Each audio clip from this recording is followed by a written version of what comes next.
Bunaqa paytda qarindosh urug' ham ko'payib ketadi pul ishga, bilasiz. Men ham qarindosh edim, men ham bor edim. Endi nechta odam kelgan, xullas kelishgan hammasi. Hammasiga bergan.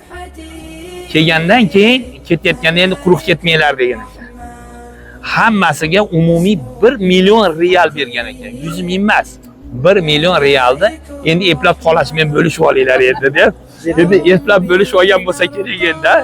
Bilasizlar, endi meros bo'lishda qiyini yo'q, ha? Nima deydi? Ummatimdan birinchi ko'tariladigan narsa bu meros degan. Meros ko'tarilib ketar ekan. Men ko'ramiz, ancha meros ustida aka-ukalar bir umr yuz ko'rmas bo'lib ketadi. Opa-singillar, opa-ukalar, Alloh saqlasin. Shu yerda yana bir endi yosh bo'lsa ham bir kattalarga endi balkim to'g'ri bo'lsa kerak aytib qo'yishimiz. Ko'zini ochiqligida hamma bolani orasini kelishtirib qo'yish kerak.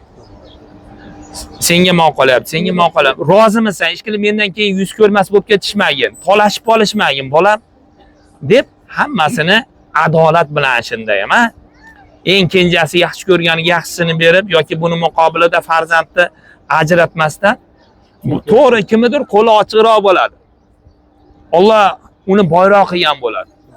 Kimdir kambag'alroq bo'ladi. Rizq Allohning qo'lida-da. Qanday bo'lmasin, bo'layotganda nima qilamiz? Qilinar ekan, adolat bilan farzandlar orasida ertadan otam o'tib ketgandan keyin har eslaganda bo'lib ham yonida bitta kalit turadi, buraladigan, burab turadigan.